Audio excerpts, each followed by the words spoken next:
Welcome to the Beige Planet Podcast. I'm Paul Pate. I'm Al Lawrence. And we have our special guest today, Matt Smith, animator, artist. Welcome, Matt. Thanks for coming on. Really appreciate it.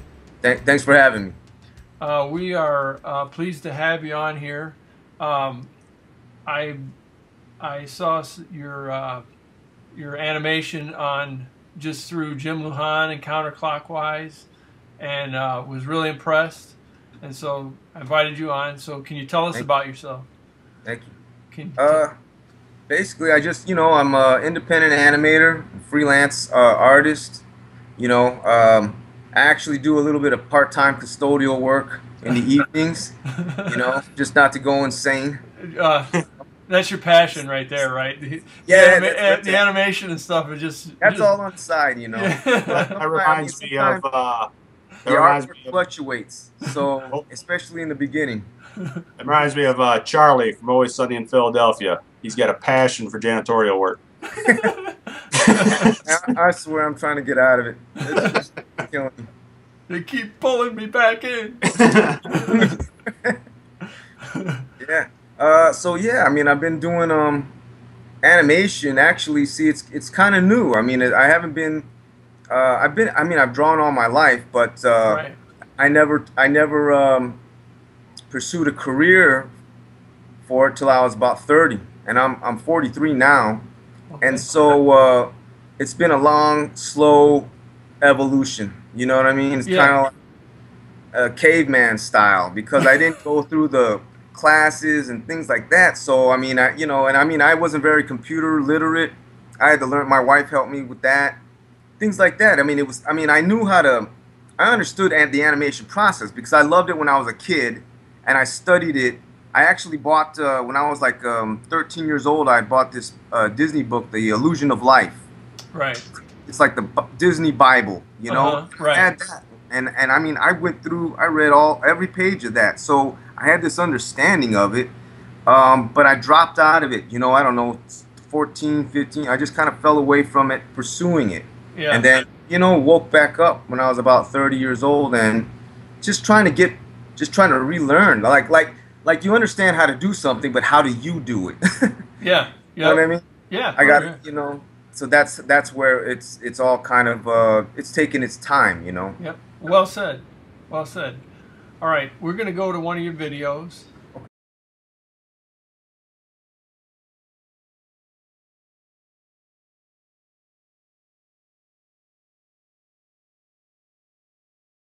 Yep.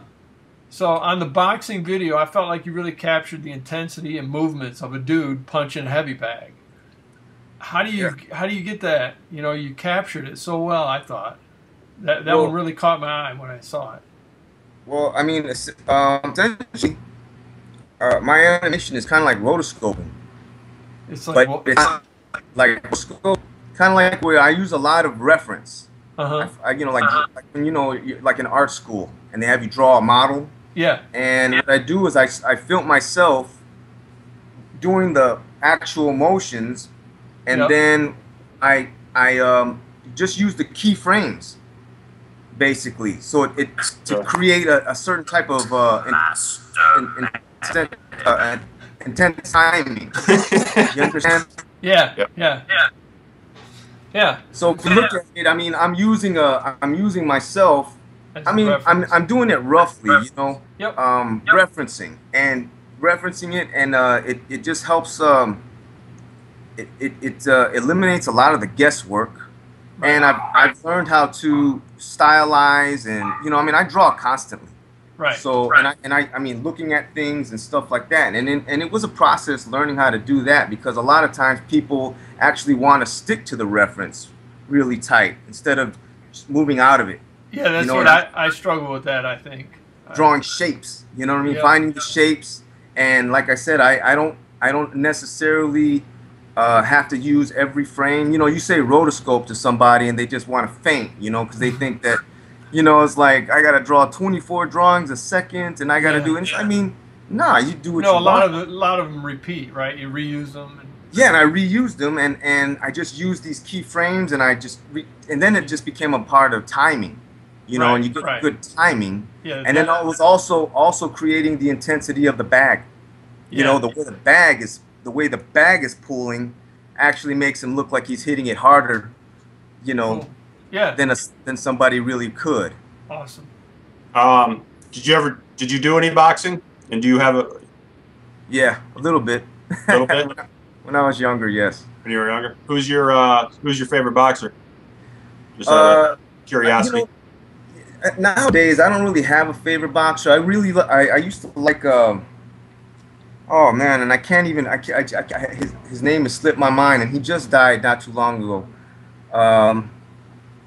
Gotti. He was a welterweight. I can't remember his first name. His last name was Gotti. I liked him. He kind of reminded me of the old time boxers who I really liked. Okay. You know, they're kind of charismatic. You know, yeah. And I never saw Gotti fight. I never saw Gotti fight. But what old time boxers? How old are you talking about? We talking oh man, I mean, I studied boxing too, and I mean, I can go back to guys like Joe Gans and Benny Leonard and Jack Dempsey, and you know, you watch those guys fight, and it's like a totally different thing than now. Like a dance. You know?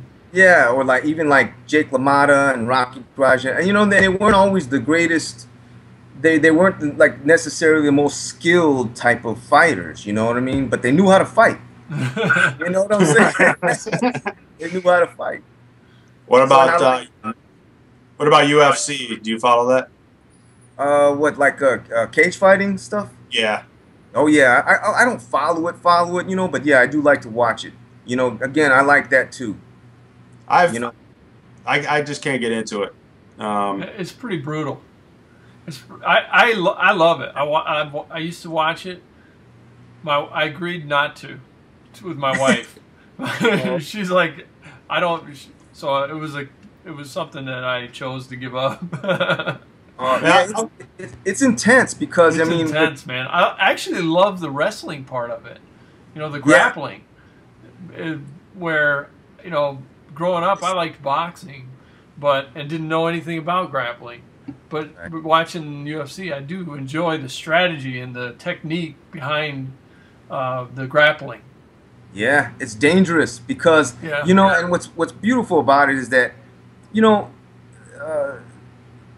they're both, the fighters in there are both great, and I mean, and it's, you know, you can get taken out at any moment.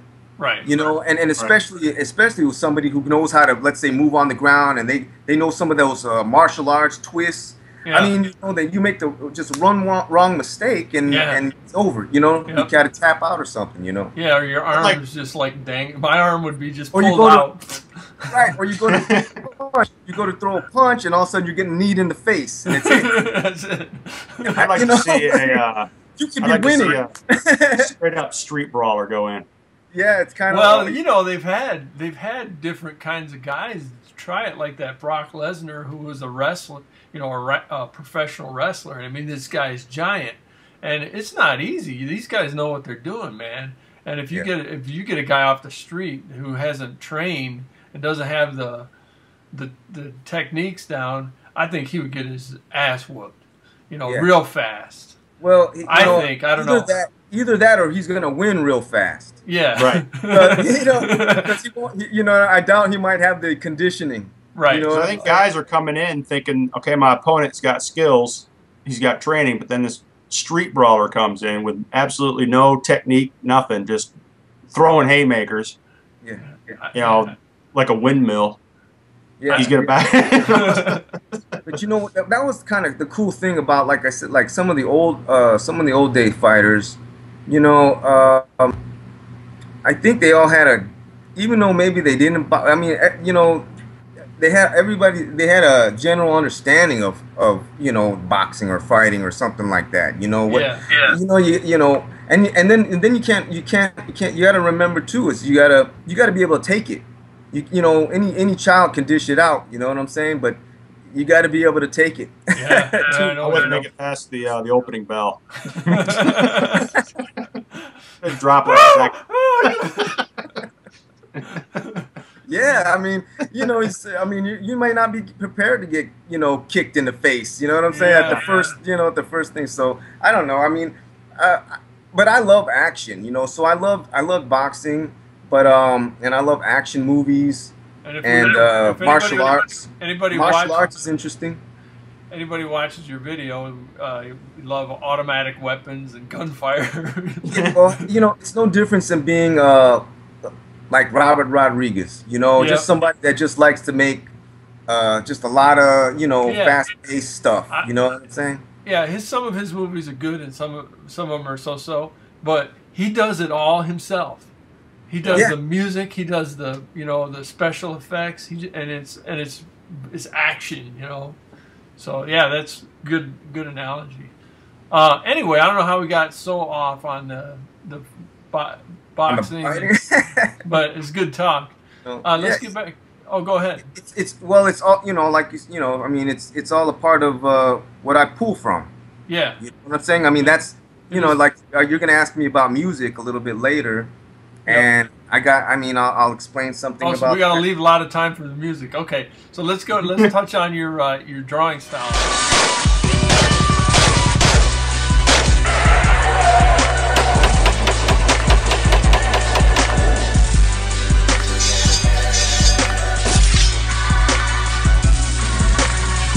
City Samurai, bitches. Can anyone stop the city samurai? Now, I would describe your drawing style as sort of minimalist. Yeah. But the colors and movements, when you add in the colors and then, like I said, you capture the movements, I think it really just makes it pop. Can you tell us about your process? I mean, I know you told us a little bit about The animation process. the animation process. Well, I mean, I guess I've been a fan of kind of simplicity. You know, Yeah. simple pictures. You know, I mean, I like unpolished work. I like sketchy work. Sesame Street animation. I love that stuff. You know, like some of these old 1970s foreign animation where they weren't like greatest drawings. You know, just really simple dots and a simple Charlie Brown, like Charles Schultz, Yep. Yeah. Charlie Brown. I mean, I just love that. You know, there was Right. a great artist that I really liked. His name was back in the days, a comic strip artist. I liked a lot of comic strip artists. Like, so yeah, I just, and looking at comic strips, certain comic strips, you know, you just kind of, you know, you just pull the simplest shapes. What more importantly to me was getting strong gestures Yeah. and poses, opposed to all the details in the fit. You know, not that Yeah. I can't do it, but it's just, I guess for my, you know, what I really enjoy in drawing and in animation, I kind of like to pull. I don't know. It creates a contradiction, you know, because you got all this strong, powerful action, but then you got the simplest little characters going on, you know, and it just, I don't know. I think, you know, it's just the way I like to draw. You know, I was just doing a bunch of drawings this morning of baseball players. Yeah. You know, I pull them up on the internet, and I get the gestures and the poses and the, you know, everything. But then, you know, for the faces, it's like two dots in a circle and some crazy smile or something. Yeah, I mean, you know? you can almost take stick people and get capture a gesture or a Oh movement. yeah. And You know, it's cool. Have you ever seen I know you heard of Liquid Television, Oh yeah. right? Yeah. The old ones. Remember the stick drawings? Yeah. Where they would take the like a movie, and then they would animate it like That's right. Tiny That's right. Little Yeah. Dead. And I mean, it was amazing, you know. Yeah. So, and I loved Liquid Television. I like that type of. I like quirky animation. Right. You know, I like to move away. Not that I don't like mainstream, but it doesn't necessarily inspire me. Like I can look at a mainstream cartoon and it's brilliant, but it doesn't want to make me go home and start drawing. But then I'll go and see something weird, like something, you know, from Liquid Television or Jim Luhan. You know what I mean? That stuff Yeah. is it's like, man, you know, and all of a sudden I just want to start putting something together. You know? Awesome. Yep. Okay, let's go to the counterclockwise.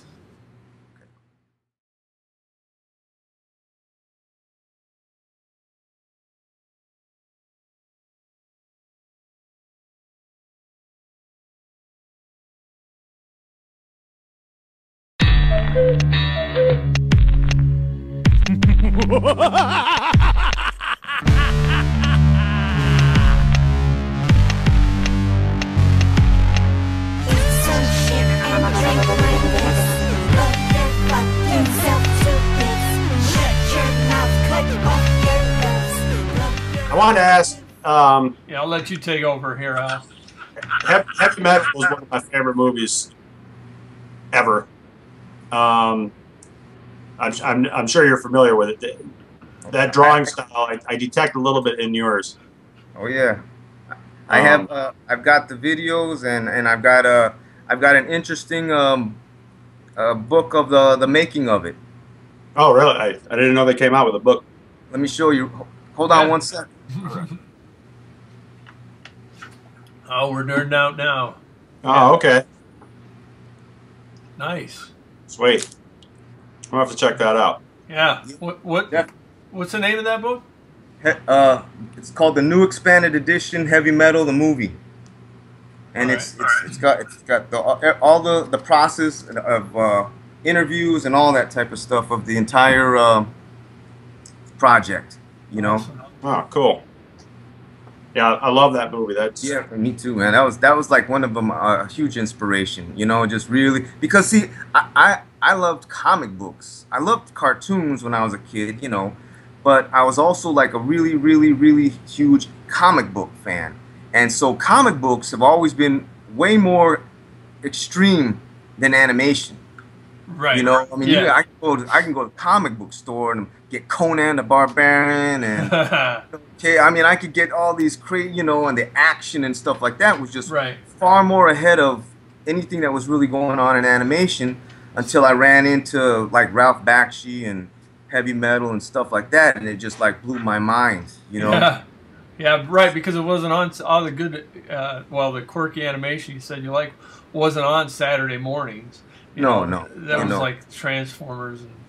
And it was cool. I mean, I like that. You know, I mean, I gravitated towards it, but it just, you know, like I said, when coming, you know, it being introduced to Heavy Metal, the movie, and then the magazine and everything like that, it just totally took me onto a whole nother understanding of where things, you know, Frank Frazetta. You know, I love Frank Frazetta. Yeah, he just you know, that blew my mind. You know what he was doing. You know, and to think that he had been doing it for you know, for so long. He wasn't like a new artist. You know? you were like, where have you been my whole life, Frank? Yeah, man.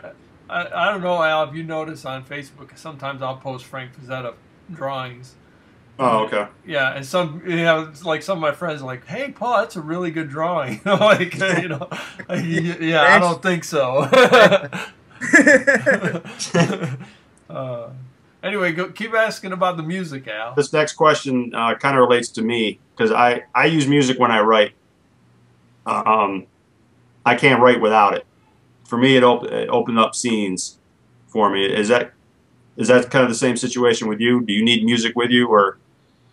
Not necessarily. It's not. I need it, but I don't need it on a like literally, like, you know.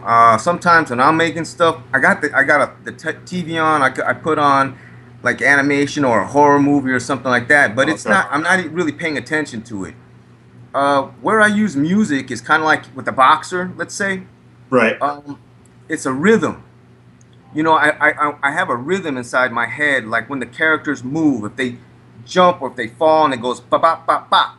So I pull from those rhythms, you know, do do do do, do do do do do do do. You know, and it's all when, you know. So when they move around, they're moving in a certain type of rhythm. Okay. You know, and so then I need music for that. You know, but I don't always. But yeah, I do. I play music too. You know, I'll have music on the TV on all of it at once and be into it. You know, but it's not so much that I don't, you know, use it in that sense, you know, unless well, let me give you an example. I wrote a scene. It took me 6 months to come up with a 2-minute scene. I just couldn't figure out how to write it, and then the music I was just happening to listen to the song, and boom, the whole scene just opened up. Yeah. Now, I mean, have you been sitting there and say, you know, I feel the need to draw, but I don't know what to draw. And then maybe a song comes on, and then, boom! You know, you got. Yeah, it's funny how a lot of stuff, and this is the wonderful thing about it, and also some of the most frustrating thing, because when it's not there, it's not there.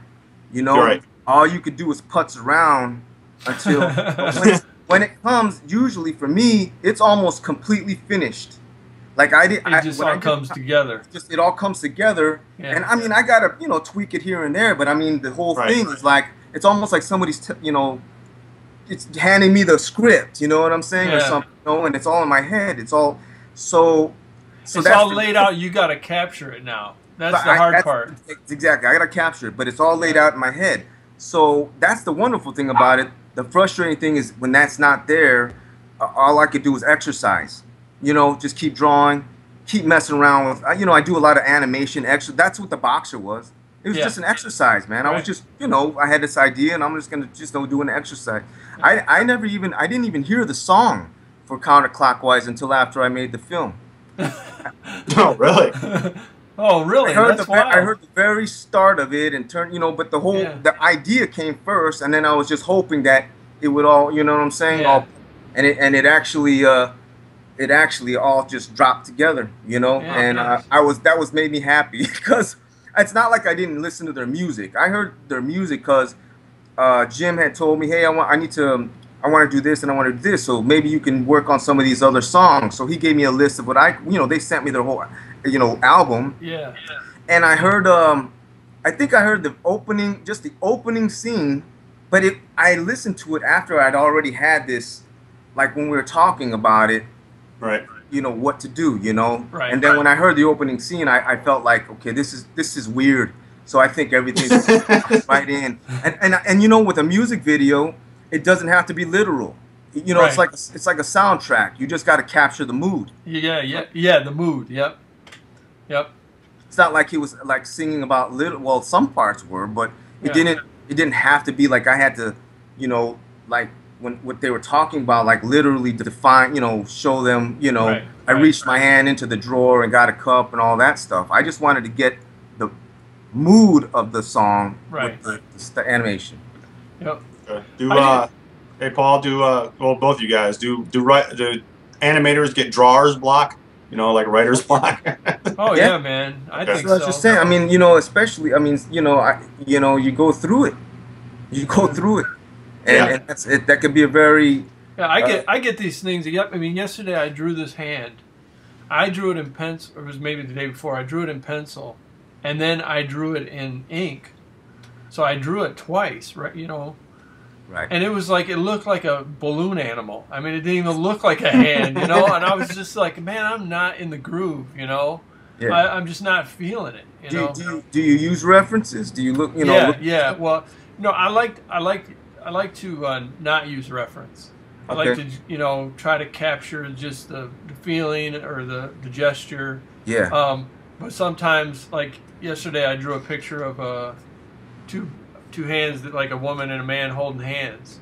Right. So I told my wife, I'm like, hang on a minute, help me out here. I got to cheat because to me that's not cheating. No, but I want to because if you saw my artwork, it's more of a cartoon type style. Okay, yeah. So I do like to do portraits and more reference type drawings, but this is kind of I don't even know what page I pulled up to here, but hang on, see if I can get it's kind of a cartoon style, Yeah.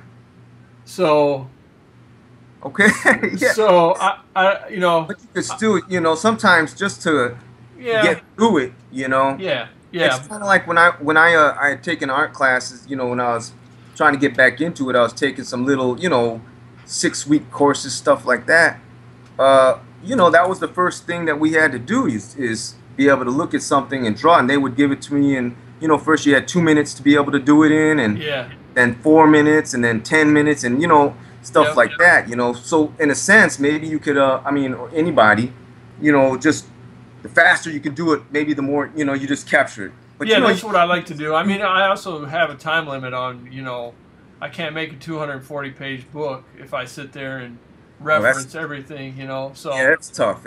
Yeah, so I like to keep a balance, but some days you're just not feeling it out, No, trust me, I understand that. And I also understand the reference thing. I'm kind of like on the Rose was the only reference I had in any of that screenplay. Mm-hmm. Yeah, I know East Lansing. Never been to New York. Never been to Iraq. Right. But apparently, a lot of people who had been especially to Iraq, said I captured it. Yeah. Right. Yeah. I guess I used minimal reference, the news. You know, just what I saw in the news, and but it's all played out. that's sometimes all you need. You know, especially if you can capture it with minimal effort. Sometimes, you know, if you go into too much detail about whether it's the drawing or whether it's your description or you know, just the mood that you're trying to convey, and then then it turns into like this whole, like, you know, a friggin' Kevin Costner movie, you know. But if you want something fresh and exciting, you know, you just gotta just enough, just a touch of salt, you know, and you got it. You got something new. Screenplay is something fresh. Minimalism. Yeah, try saying that 5 times real fast. All right. But you know what? One quick point. You know, like I said, you know, it's not just like I have to reference everything on these animations. I draw continually. So, but what it does is it keeps me going. Yeah. Like once I have the idea, it's like, well, I could use this, but then I don't need it here. And I could just, you know what I'm saying? And I move, and I do all different kind of things. Like what I'll do is I'll grab pictures from athlete books, you know, like baseball players, or like in this next City Samurai clip, like the very first scene where you see the girl running. Yeah. It was a reference from a tennis player. Okay. And so I just used the pose, and I animated Venus the legs. or Serena. And I animated the legs. Put a machine gun in her, you know, totally different. Yeah, you know, let's put that one up, Al.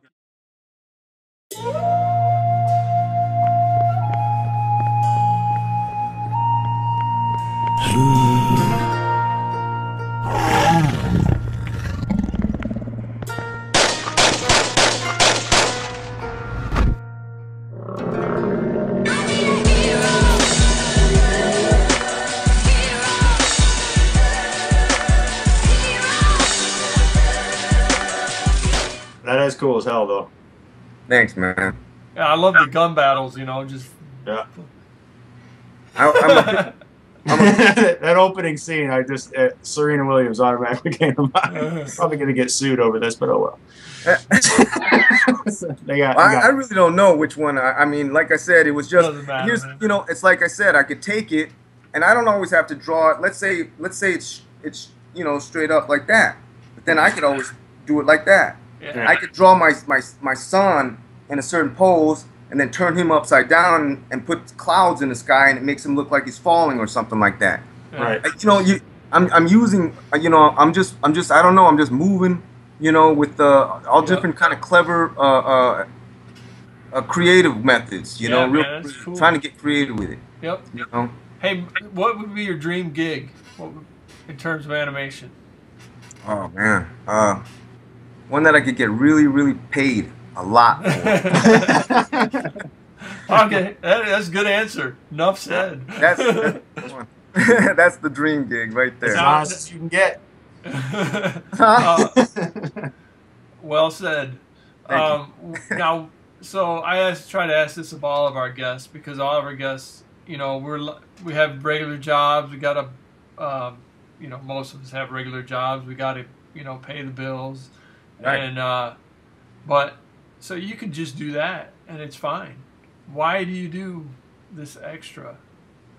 Well, like I said, it's an education, and there's certain areas, you know, I mean, outside of just being able to animate and make a movie, to get paid, you know, like contacts, distributing things, like how to package stuff like that. Now, I mean, I've learned how to make the car. I've learned how to make the product, but it's now I'm learning how to go from there a little bit further. You know, where like some of my like Jim Lujan, you know, I mean, he's got it down to where he can go all the way through it, right to the final product, right to the package, you know, and even distribute it. So, but I didn't. That's where I'm getting now. You know, where I can do that. Well, I know I've watched a few different, you know, interviews with him, and he said,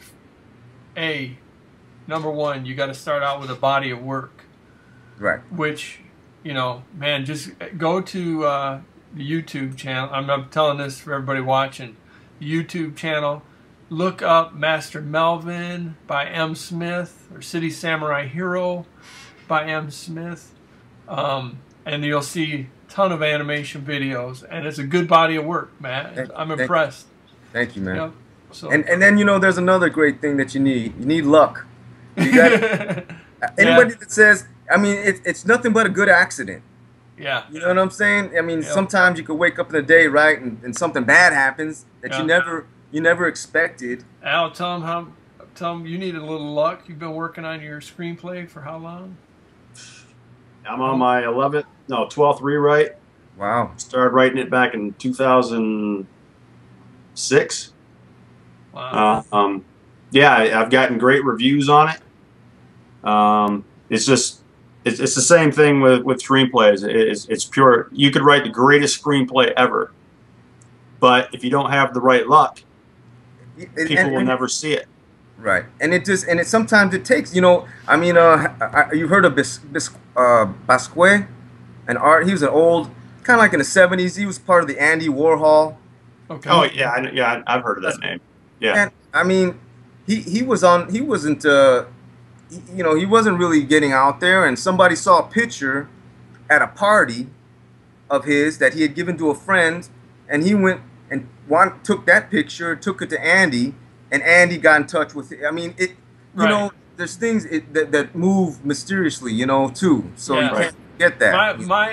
My philosophy on that thought is, I'm working on my books. I spend ridiculous hours on it. You know, my wife just shakes her head at me. I do it because I love it. You know, if I don't ever get a break, that's fine. I did it because I love, it's just what I like to do, you know, and I almost feel like that's what I was meant to do in a way. I mean, I don't know if it was, but you know, I'm the same way. It may never, the chances are I'll never get put on screen, but I know I did it. Yeah. You know, for years, my entire life, what actually inspired me to want to write was Star Wars. Okay. Yeah. When I first saw it, I went to the theater back in 1977. I came out there. I want to make movies. I want to write movies. You know, for years and years and years, I made little half-assed attempts. Starts and never finished. Yeah. Yeah. And then finally, this particular one that Paul's read it is my first one that I've completed.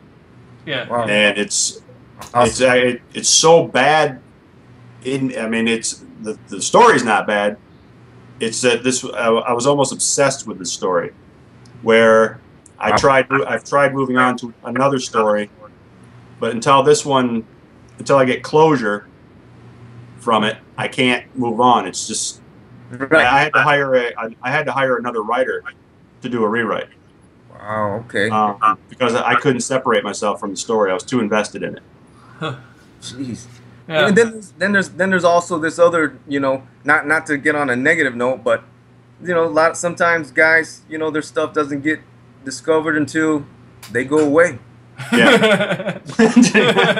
I mean, there's all this going on, you know. Yeah, right. You can't. All you could do is, or like maybe I said, you know, maybe the fact is my shit just isn't very good. But you know, I've enjoyed working on it. So I think there's an audience for everything. There's an audience, exactly. There's an audience for everything, man. Don't ever think like that. You know. And I think, you know.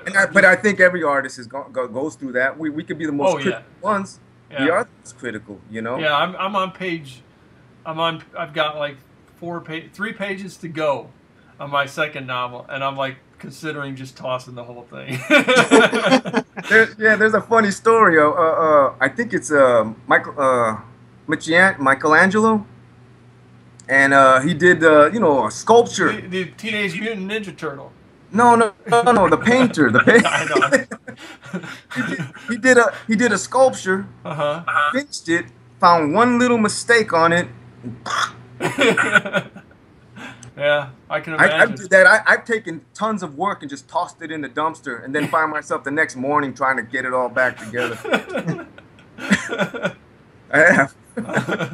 I believe you. All right, man. We're at the end where we bring up our random thing. I got one real quick. It's you were Matt. You were talking about how you were taking the beats from for boxing from the music. You know, and you're going like this. It reminded me of something I saw on Facebook actually.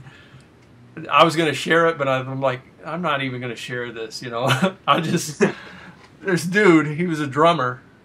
He's standing in front of 4 women in thongs that are bent over. Okay, so all you can see is their butts, and this dude with his bare hands starts playing the drums on their butts. Man. It was the stupidest That's thing. an amazing thing. Now that is inspirational right there. Yeah, it is. Yeah. Anyway, so I watched it for a minute and thought, you know, there's 2 minutes I can't ever get back. Al, you got anything? What's been going on? Nah, just working my butt off. The only real things is I noticed that my namesake has finally made an appearance. Into the Larry Lawrence. Yes. I've got Lawrence, a character in my second graphic novel. His name is Lawrence W. Lawrence. He's an international man of mystery. And so every once in a while I'll post pages that I'm working on Facebook, and Al caught one of the pages mentioned this character. So he looks I tried to make him look a little bit like Tom Cruise. So doesn't look like Al, but I was gonna say that you should probably do a little something with him on there. Well, my main character. Here, hang on, I'll show it to you. This is my main character. I don't know if you can see it. That's cool. And he's kind of, you know, model after based off me. Yeah, after Al. Is he? That's yeah. Let me see if I can. Yeah, I mean a little bit, you know, some of the. That's some cool work. Thanks. The only other thing. Anyway, go ahead, Al. Jim, I went and saw. I could definitely get into something. You know, I sent him one. He sent me his videos. I sent him my book. Oh, okay. All right. He said he read it. So, as far as I know, he didn't burn it or anything. So. I'm sorry. No, see, I like that. I like that kind of content. I like action. I like mysteries. I like science fiction, heavy metal. You know, the grindhouse, spaghetti westerns. Yeah. You know, I mean, I can get into the corny stuff. You know, I just love it. You know. Yeah, I'm not afraid. Oh, you need to send me a copy, by the way. Oh, okay. Yeah. I All right. have never read it. But my only other thing was that I went and saw Dawn of the Planet of the Apes. Yeah. I wanted to have a whole other podcast just on your review of that, Al. We should do that. Well, my review is I gave it 9 out of 10 stars. Out of all of them, that was the best one. 2 thumbs up for Planet of the Apes, huh? Yeah. You know what else? I like those old ones too. They're fun. Yeah, I had a discussion about that. I like the old ones too. Watch. Even with all the cheesy acting and cheese is not bad. You know. Yeah, I agree with you. They have their place, but these right. The CGI in this new one was fantastic. Right. Go ahead. Well, I was going to say my only problem with the movie was and he's one of my favorite actors is Gary Oldman. His character just didn't do it for me. There was something wrong with it, and I can't put my finger on it. But other than that, it was just a great overall movie. I highly recommend you go see it. Cool. Who do you think would have fit? See, that's a good question. I don't think it was the actor himself. It was the character. Oh, okay. It was just something about the character itself. Could have just had one of those days where he just wasn't feeling it. Yeah. That might be because he didn't really. The role, basically, what it comes down. Actually, now that I think about it, the role should have been more important than what it was actually portrayed as. Right. He was supposed to be important, but he really didn't come across as too important. Huh. Right. Which was kind of weird. I don't know if that makes any sense, but no, I know exactly. But then and what I think is kind of funny is that when some characters put more emphasis in what kind of like, damn it, Jim. Yeah, yeah. That's like, You know, I took some acting or theater classes in college, and my theater professor, one of them, he said that those guys are called vacuum cleaner actors, where they just suck all the acting. It all comes to them, you know. Right. Because I was in a scene with this guy, and he was just, you know, he wasn't really interacting with the other actors. He was just presenting his lines, you know. Right. Damn it, Jim! I'm a doctor, not a miracle worker. And they were all like that. That's what was so funny about that show is that they were all like that. They were all doing that. Every one of them, you know. Every time they got on stage, you know, they did the two-hand. Yeah. But I'll watch that at any time, you know. Yeah, that's right. The fight scenes with Kirk and. Oh, they were so choreographed. It was. Right. I mean, it was mechanical. Well, they did look great, you know. It's a lot of fun. Like you said, there was that time and place or whatever. Yeah. You know, but awesome. I can appreciate. I mean, like, you know, I pull from everything. Like I watch something like the Planet of the Apes, and it's like I said, it's amazing. I mean, they're integrating this stuff. They're doing the hair, the CGI is it's unbelievable. You know, they're doing, you know, it's so realistic, and it's moving. It's way out of there. You know. It's not even the same anymore. You know, it's not even the same thing. It's not even the same thing. You know, so it's a totally different form of entertainment. And speaking of that, my friend of mine, his brother-in-law is a cameraman. He was a cameraman on I just lost the name of the Avatar. Huh. And he just signed on. He's working on the next Avatar, and he said that they're doing things that he said this is the reason I went into photography. They're doing amazing things that you know we've never imagined. Yeah. It's amazing what they're doing now. I think they're way ahead of us, actually. I think, you know, they got us thinking that we're all, you know, they'll say, oh, here's the latest thing, but they're way ahead, you know. They're 2-3 steps ahead of us. Yeah. Heck yeah, you know. Keep us paying, putting out our money. Right. I gotta see that. You know, so, but I like I said, I try to pull for as much as possible, you know, the old and the new, and you know, any kind of music, you know, I try to, you know, I just try to, you know, it's all important. It's all important for me. So. All right, man, we gotta wrap it up. I can talk to you all night, Matt. Hey, it's a good time here. This, man. Yeah, good conversation. Anyway, this has been the Beige Planet Podcast. I'm Paul Pate. I'm Al Lawrence. Matt Smith. Thank you. Been great having you. Thanks for coming on.